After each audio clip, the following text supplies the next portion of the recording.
Salut les topiens, j'espère que vous allez bien. On est reparti pour un tour. Un peu comme la dernière fois, j'ai adapté le type de contenu que je vais partager avec vous ce mois-ci. On aura quand même malgré tout une actualité chargée puisque en décembre, vous le savez, on a la sortie de Soul et de Mulan. On parlera donc beaucoup d'animation et de Disney+ pendant le confinement, mais pas que, on continuera bien entendu à parler des parcs aussi. N'hésitez pas en commentaire à partager des idées de vidéos que vous aimeriez que je traite sur la chaîne et j'ai trop hâte à ce propos de vous partager une toute nouvelle série à propos de Disney+ que je vais lancer, je pense, la semaine prochaine ou celle d'après. Aujourd'hui, ça fait pratiquement un an que j'utilise Disney+, puisque vous le savez, Disney+ a été sorti le 13 novembre 2019 aux États-Unis. À l'époque, j'utilisais un VPN, donc j'ai d'abord utilisé la version américaine jusqu'au moment de sa sortie en France, et depuis sa sortie en France, j'utilise pratiquement plus que la version française. C'est une vidéo que vous m'avez beaucoup demandé. Qu'est-ce que je pense finalement de Disney+?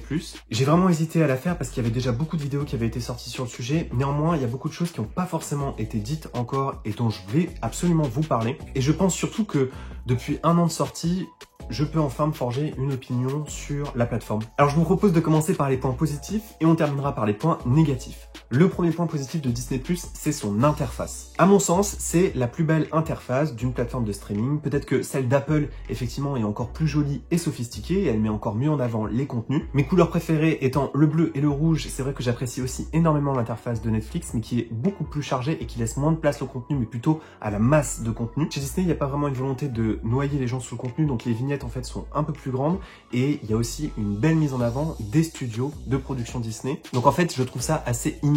On retrouve totalement l'identité des studios. Deuxième point positif, Disney+, c'est une évolution de ce qu'était Disney Channel. Puisque sur Disney Channel, vous aviez de temps en temps les classiques d'animation, vous aviez des émissions de télévision, des documentaires, et vous aviez ce qu'on appelait les DCOM qui sortaient directement sur la chaîne, donc ce qu'on appelle aujourd'hui en fait un Disney+ Originals. Je trouve que c'est une belle évolution parce que sur Disney Channel, malheureusement, il y avait finalement assez peu les classiques. Là, ils sont tous disponibles. Les contenus originaux étaient cheap. Il faut savoir qu'un DCOM Disney Channel coûte souvent bien moins cher qu'une création originale Disney+. Et Disney Channel était très orienté adolescent teens, là où Disney+ est quand même plus adapté à un vrai public familial. Donc pour moi, c'est une vraie évolution de Disney Channel. Le troisième point positif, c'est le catalogue. Depuis que les grands studios américains se lancent sur les plateformes de streaming, c'est vrai qu'on prend plaisir à retrouver un catalogue historique avec des contenus qu'on n'aurait jamais pu retrouver ailleurs. Des années 30 jusqu'à aujourd'hui, c'est vraiment toute l'histoire du studio qu'on peut revisiter et ça raconte une partie de l'histoire du cinéma et bien entendu, évidemment, de l'animation. Ce qui m'amène au point suivant, c'est pour les fans de l'animation.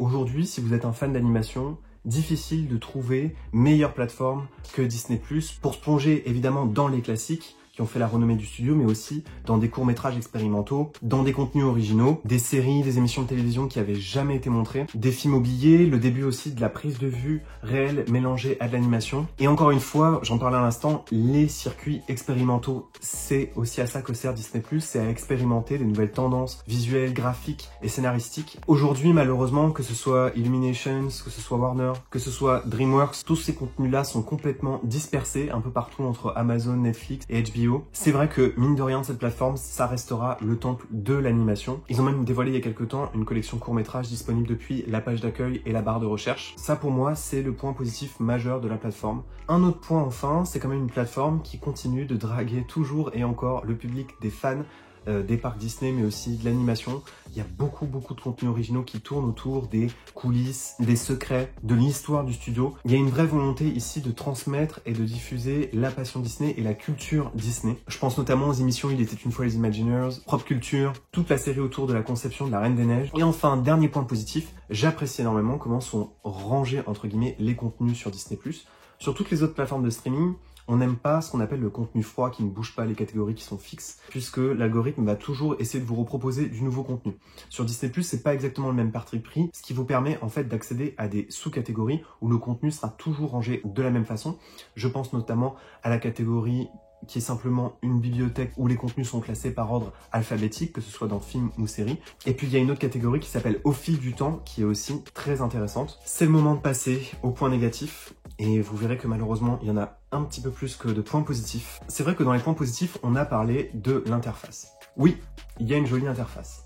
mais il y a un mauvais algorithme. Autrement dit, la plateforme fait une très bonne impression au démarrage, mais très vite, la façon de naviguer sur Disney+ devient compliquée. Il y a une seule catégorie qu'on appelle suggestions personnalisées, qui est au niveau de la page d'accueil. Tout le reste de ce que vous voyez sur la plateforme, c'est ce que verra n'importe qui sera connecté à Disney+. Ce contenu, de la homepage jusqu'en bas de la page, sera renouvelé seulement une fois par semaine au moment des sorties du vendredi. Autrement dit, si vous vous connectez lundi, et que vous connectez jeudi, vous verrez exactement la même chose sur votre page d'accueil. La seule catégorie qui changera, ce sera la ligne de la suggestion personnalisée, ou si vous allez chercher dans votre barre de recherche des contenus spécifiques. Ça, c'est une façon magistrale de se tirer une balle dans le pied sur une plateforme de streaming. C'est une façon pour moi de tuer la plateforme et c'est ce qui a sans doute aussi entraîné beaucoup de désabonnements. Le problème, c'est que Disney a pensé qu'une plateforme de streaming, c'était uniquement le contenu et l'interface. Or non, ce qui a permis le succès de Netflix, c'est aussi l'algorithme, la suggestion personnalisée. Lorsque vous inscrivez à Netflix, dès le début, il vous demande de choisir des films et des séries qui vous plaisent et que vous connaissez déjà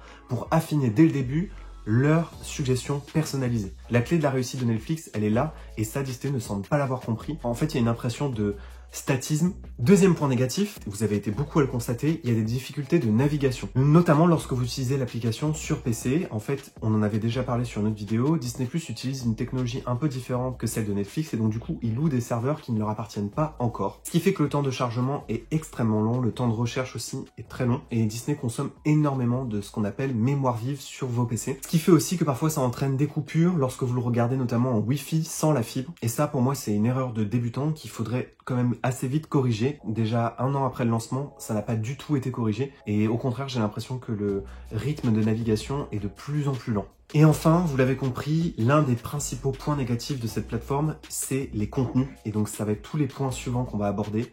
D'abord, Disney+, c'est très peu de contenus originaux. Trop peu. Je me souviens qu'au lancement, il y avait moins de 10 contenus originaux. Et dans les 10, je compte évidemment les courts-métrages de 5 minutes de fourchette. C'est quand même assez peu.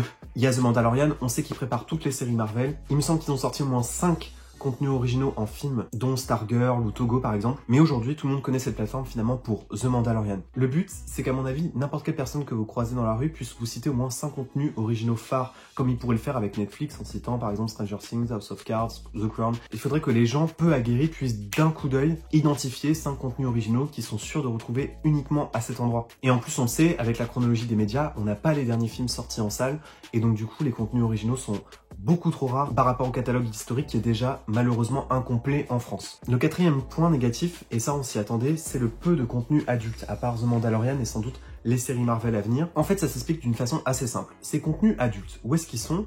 Aux États-Unis. Ils sont sur Hulu, qui n'existe pas en France. Et donc, ils sont dans un bouquet au moment où vous décidez de vous abonner à Disney+. Vous pouvez aussi souscrire en fait à ESPN et Hulu. En France, ils ont refusé de prendre le risque de faire entrer ces contenus adultes sur la plateforme. C'est comme ça qu'on arrive à cette situation absolument ubuesque, qui est la suivante. Eh bien, les contenus ABC se retrouvent sur Netflix. En ce moment, par exemple, les Desperate Housewives sont sur Amazon. Je comprends la volonté de Disney de vouloir en faire une plateforme 100% familiale et tout public. C'est totalement compréhensible. Mais le problème, c'est qu'ils sont arrivés sur un marché qui est saturé, où les désabonnements à la plateforme sont massifs, et ça aurait été tout à leur honneur de prendre le risque d'y faire entrer un peu plus de contenu adulte pour séduire un public un peu plus large et pour être sûr de l'emporter. Ce qui m'amène au point suivant. Où sont passés les contenus Fox ? La volonté de Disney+, pour l'instant, c'est de faire entrer uniquement les contenus familiaux et kids de Fox. C'est comme ça qu'on se retrouve avec des films comme Edouard aux mains d'argent, La nuit au musée, qui sont certes des très bons films, mais quand on voit que Deadpool, Independence Day et Alien viennent de débarquer sur Amazon Prime, ça donne envie que d'une chose, c'est de se désabonner. Je vois que les plus grandes franchises désormais Disney ne sont finalement pas sur la plateforme, à part Avatar. C'est vraiment extrêmement frustrant. Je comprends pas aussi pourquoi Disney n'est pas capable de s'associer à Sony et de s'allier ensemble pour proposer les Spider-Man, les Indiana Jones, parce que si finalement il faut s'abonner à 5 plateformes de streaming pour retrouver tous les contenus Disney, on va jamais s'en sortir. Je pense quand même que ABC est une chaîne familiale et grand public et que ce serait tout à leur honneur de commencer à pousser du contenu de ces chaînes-là avant peut-être effectivement de balancer tout le contenu Fox d'un coup. Et enfin, dernier point pour moi qui est bloquant sur cette plateforme, c'est des contenus beaucoup trop télévisés. Les contenus originaux sont beaucoup trop axés sur les codes de la télévision américaine et donc selon moi, en France, Disney+ est en train d'installer un décalage culturel trop grand et trop visible en fait. Par exemple, une de mes émissions préférées sur Disney+,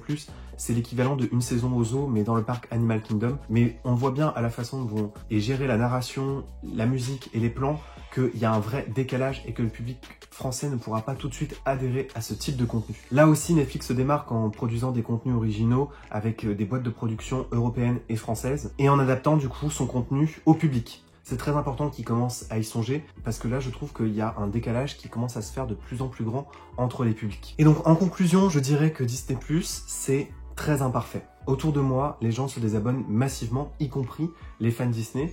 Et en tout cas, la plupart des fans Disney ne vont plus que sur la plateforme une fois tous les 2 mois au grand maximum. Je le vois aussi sur mes propres vidéos. À chaque fois que je fais une vidéo sur Disney+, mes statistiques sont en chute libre. Il y a un vrai désintérêt de la plateforme en France et je vous avoue que moi aussi, j'ai une forme de désintérêt pour la plateforme en ce moment. Alors il va y avoir un regain bien entendu puisque on consomme un peu plus de Disney en fin d'année, donc j'ai hâte de vous parler sur la chaîne de Soul et de Mulan. Et encore une fois, c'est dommage parce que c'est une plateforme qui raconte une partie très importante de l'histoire du cinéma et de l'animation. Et elle a quand même des atouts et une force de frappe majeure.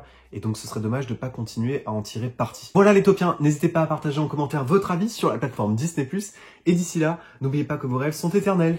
Bye tout le monde!